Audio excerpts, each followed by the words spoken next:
How's it going, everyone? This is the George here, and today I'm going to be reviewing X-Men Origins Wolverine.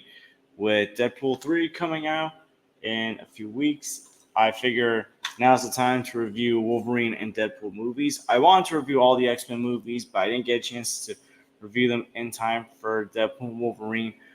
But whatever X-Men movies that I don't get a chance to review before the movie comes out, I'm going to review afterwards. So in August and parts of September, I will review the other X Men movies that I haven't talked about yet or won't get a chance to talk about before this movie comes out.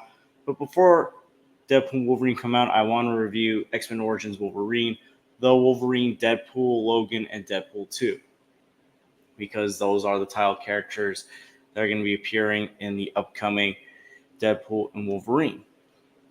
And of course, we got to start with what is one of the worst X Men movies to come out, or one of the worst movies in the X Men franchise. I can't say it's one of the absolute worst comic book movies of all time because there's been so many terrible comic book movies, but this is definitely a bad movie. So, X Men Origins Wolverine was directed by Gavin Hood, and we explore the origins of Wolverine, once again played by Hugh Jackman, and how he used to be in love, how his brother Sabretooth slash Victor, played by Lee Schreiber in this movie, kills the love of his life, how he becomes Weapon X, how he gets the adamantium claws, and the shenanigans that ensue afterwards.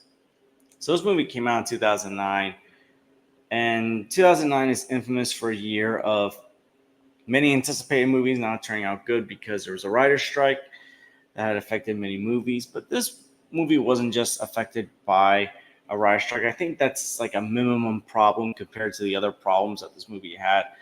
There were a lot of creative decisions, creative differences between Gavin Hood and Fox. Even Hugh Jackman has come out and said he was displeased with how the movie turned out. There were some scenes that were filmed that either didn't make it or were altered. So this was a movie that just really had a lot of not I want chefs in the kitchen, I would say, or maybe not even a lot, just like a lot of ideas that could have worked for different movies, but were just thrown into this movie. And the thing to realize about X Men Origins Wolverine, it's not that long of a movie to have multiple ideas and multiple characters like this movie does have. This is an hour and 47-minute movie, and yet they still want to throw in Team X in the movie. They want to throw in young Cyclops, young Emma Frost, all these characters, Gambit. And it's just really not a whole lot of time to really get to it. It just feels like the movie's just going around in different directions at times and not focusing on Wolverine. And it's a shame because this was supposed to be the first movie that was going to begin the X-Men solo movies or X-Men origin movies. I know at one point they wanted to do X-Men Origins Magneto, but that was canceled and that morphed into X-Men First Class, which is a much more superior movie than this movie. But it did make sense that the first character that would get his own solo movie would be Wolverine, because Hugh Jackman as Wolverine was popular with the X-Men trilogy movies. And I don't want to say everything is bad in this movie. I do want to get to the good stuff before I get more into negatives and spoilers. By the way, because this movie's been out for 15 years now, there's going to be spoilers. I keep forgetting to mention that whenever I review older movies, so be warned that there's spoilers if you haven't seen X-Men Origins Wolverine. But yeah, Hugh Jackman as Wolverine is still terrific as always. But that's not enough to save the movie. Lee Schreiber as Sabretooth, I will say, is much better than the Sabretooth we got in the first X-Men movie. He's like one of the few rare, decent villains that was in a bad comic book movie. Same thing as Danny Huston as Stryker. Although it's weird that they didn't get Brian Cox to come back as Stryker after he played him in X2, X-Men United. Especially because I thought he did a very good job in that movie. And I think Brian Cox was open to returning. That's one of the issues I had. That's one of the issues I have with this movie, by the way. Big issues. This was the beginning of the X-Men timeline not making sense. There's always that thing about the X-Men movies, no matter how much you love them or hate some of them, there is a lot of timeline confusion. And this movie, to me, was the beginning of that timeline confusion. It didn't really add up, particularly with what we did know about Wolverine's origin story in the first three X-Men movies. And we'll get more into that soon. The action, while it's just dumb, I would say this is the dumbest action in any comic book movie. It looks like a lot of wire work was done. It's still entertaining. Um, Even though I think Will I Am was miscast in this movie, his character is likable at least. It, because there's a lot of characters besides Wolverine that you just don't really care for in this movie. Spoiler: Will I Am's character does die in this movie. He was like the only character I really felt bad for that did get killed off in this movie. Well, besides the old people that was helping Wolverine out, I did feel bad for them as well. Um, but again, even the good to decent performances, the few that were in this movie wasn't enough to save this movie. Oh yeah, the opening title sequence where Wolverine and Sabretooth are going through various wars, that was pretty cool. In fact, maybe that should have been the plot of this movie. I mean, comic book movies that take place during wars tend to be some very good movies, like Captain America: The First Avenger and Wonder Woman. X-Men First Class, which came out 2 years after this, took place during the Cuban Missile Crisis, and that was a very good movie. But yeah, let's get to negatives of this movie. As I said before, timeline problems. It just doesn't make sense because we know this isn't the same Sabretooth as the Sabretooth from the first X-Men movie. I mean, I know eventually Wolverine does lose his memories in this movie from the adamantium bullet, but still, I would think like Sabretooth will at least recognize his brother if that was the case. That was obviously a decision that was made that didn't make sense in this movie. Um, Ryan Reynolds is in this movie as Deadpool, and I mean at the beginning he was fine, I guess, but then when they made him when Stryker makes him into this weapon creation thing with other mutant powers like Cyclops' powers and others, and his mouth is so shut, it's just really bad. Thank goodness Ryan Reynolds got another chance to play Deadpool 2 because he's perfect for the role, but in this movie, he just was not it. And that's not his fault. I can't even blame a lot of the actors in this movie for how this turned out. And what's shocking is that Gavin Hood's actually a really good director. Before this, he directed this international movie called Tootsie that came out in 2005 that won the Academy Award for Best International Film at the 2006 Academy Awards. And I actually saw the movie in a college class that I took. It was it was a media class in my second year, and it was a really good movie. He also directed Eye in the Sky that came out years later, another really good international movie. So Gavin Hood's a really good filmmaker, but this just wasn't it. So this obviously plays into the whole studio interference thing. And I'm pretty sure Tom Rothman was in charge of Fox at the time. I think he was president or he played some kind of role. I'm not too sure. But it kind of makes sense because under Tom Rothman with Sony, we've gotten terrible Sony Marvel movies like Morbius and Madam Web. And it looks like Craven's still coming out this year. Now let's get back to Wolverine. So at one point in this movie, Stryker recruits Logan and Victor to join his Team X thing, but then Logan leaves. And then he tries to recruit Logan again 6 years later because all the mutants are getting killed off. And it turns out that Victor's the one that's killing them off. He even kills Logan's girlfriend, Kayla Silverfox, played by Lynn Collins. And I mean, the love story between Logan and Kayla is fine. I guess it's not the best, it's not the worst. But did they really need to add in the movie that she was a pawn for Stryker this whole time? But then she's like, the love was real to me kind of thing. They could have just had her get killed off and just never addressed it again. And that's another thing with this movie. As far as like the deaths go in this movie, it's like after someone gets killed off, something absurd or goofy or dumb just happens. After Logan becomes Weapon X, gets the adamantium claws, what should have been a serious moment afterwards, it's like this goofy scene where he's trying out his powers in the bathroom and he's destroying himself. And the one old guy's like, "Is everything okay in there?" And he's like, "Yeah, I'm fine. I'll pay for it." It reminds me of the scene from Amazing Spider-Man where Peter Parker, his own strength is destroying the bathroom, but actually that scene was funnier and make more sense in the context of Spider-Man Peter Parker discovering his powers. Because if you look back at the flashbacks from the previous X-Men movies, the brief flashbacks that show when he first got his powers and like how traumatized and horrified he was when he saw what he had done, like when he saw the claws, it should be more tragic and dark, and it isn't that.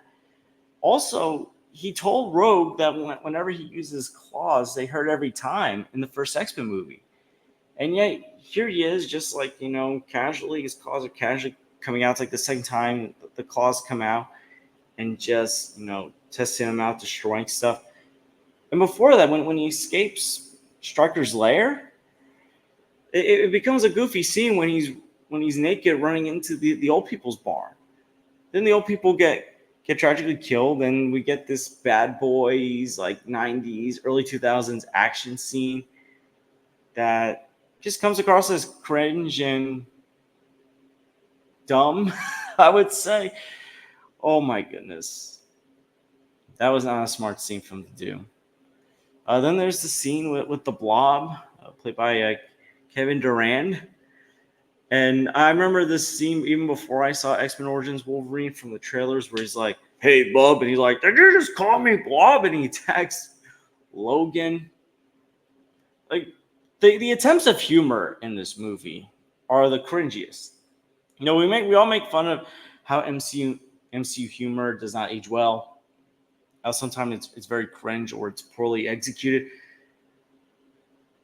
The humor in even the worst MCU movies is executed perfectly compared to the humor in this movie. As I mentioned before, there's characters that are in this movie that don't make sense of being in this movie. You got a young Cyclops in this movie, and once again, like, Cyclops is not just misused in the movie; he shouldn't even be in this movie. I mean, is this their way of trying to say, "Hey, I know we didn't have that much Cyclops in the previous movies, especially X-Men: The Last Stand. Let's have like a little Cyclops origin story in there as well." The character Gambit finally appears in X-Men movie, which is cool and all, because I know fans wanted to see Gambit in the previous X-Men movies, but he never appeared. But he really only has one cool scene where he actually utilizes his powers, and that's when he's fighting Wolverine. But even that's not enough. It's like they just had it where he was the one mutant who was able to escape Stryker's lair, and Logan needs him to get to Stryker's base. But it's like, you could have probably picked any mutant to play that role. You could have used one of the members of Logan's old team to show him the way. You're just introducing another character that, even if they are a fan favorite character that we wanted to see on film for some time, it didn't really make sense that they're in here. And there are just certain scenes that were in this movie that I remember seeing in the trailers that looked cool in the trailers. But when you saw them in the movie, it's like they just made that in the movie so they can just throw that in a trailer. One scene when he's breaking out of Stryker's lab and he's using the X, but he's only getting out the bottom part of the X. Like when he's using his claws to break free of those cages. And by the way, those cages look like any mutant could have easily gotten out of. I mean, if you remember, like in the previous X-Men movies, X-Men United, there were mutants that were able to, go through solid walls that would be tougher to break out of than these steel cages, these steel fence cages.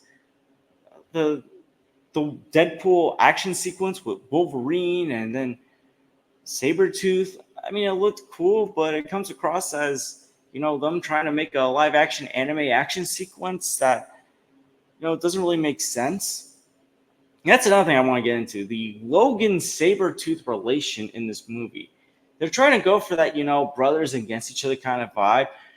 But it's like, despite some of the stuff that Sabretooth says, like, we're brothers, Logan, and all that other kind of stuff, I never really get the vibe that these guys are brothers.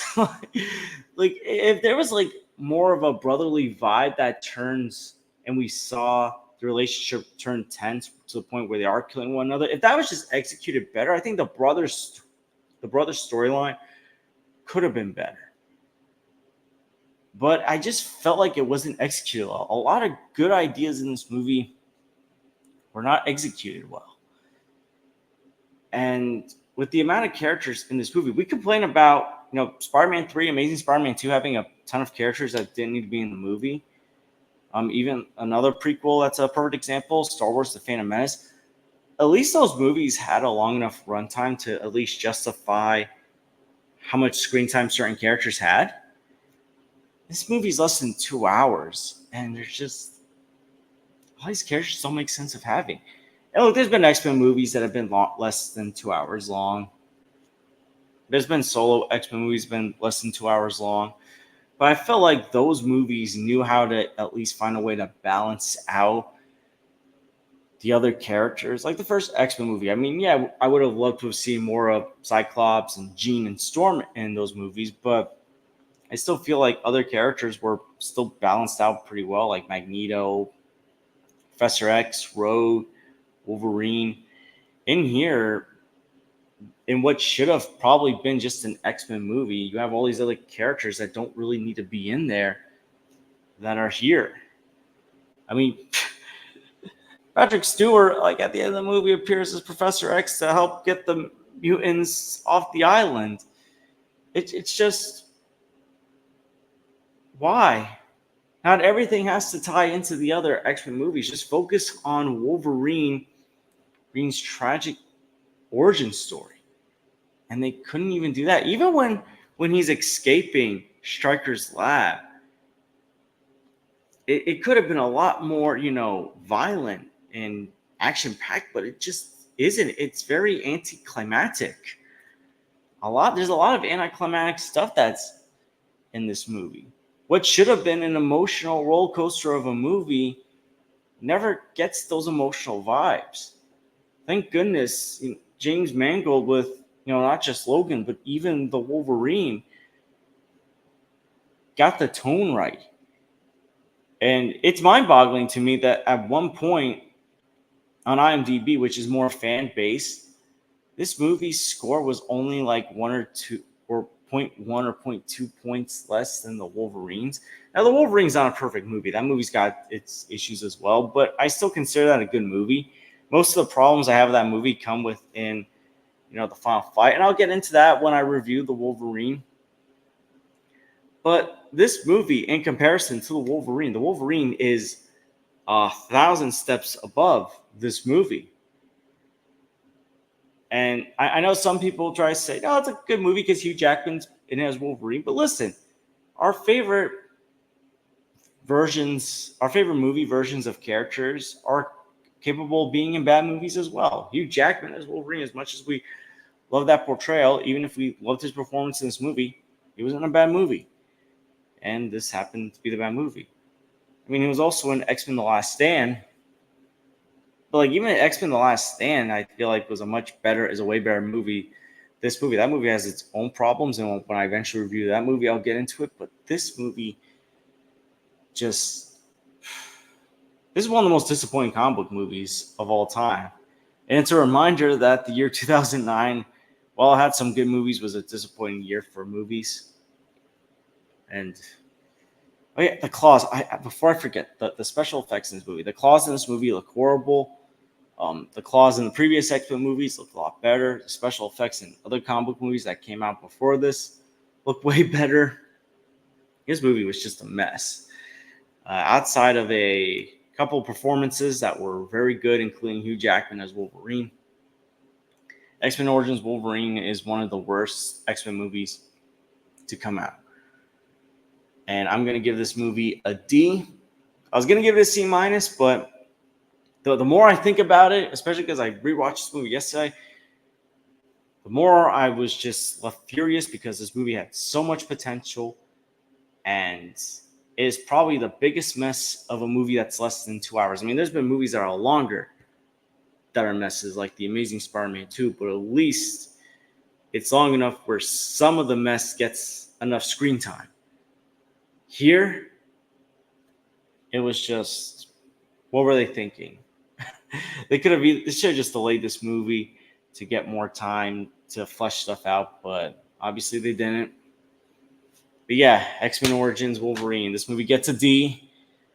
I don't recommend checking this out because this was also, as I said before, the beginning of the X-Men timeline problems that would grow throughout this franchise. But yeah, X-Men Origins Wolverine. Have you seen it? What'd you think about it? And what is your least favorite X-Men movie? Let me know in the comments down below. And I want to thank you guys for watching. Please like and subscribe, or if you haven't, please share us with someone that likes the X-Men movies, that likes the Wolverine movies, but probably doesn't like this movie. And I hope to see you guys real soon. Take care, everyone.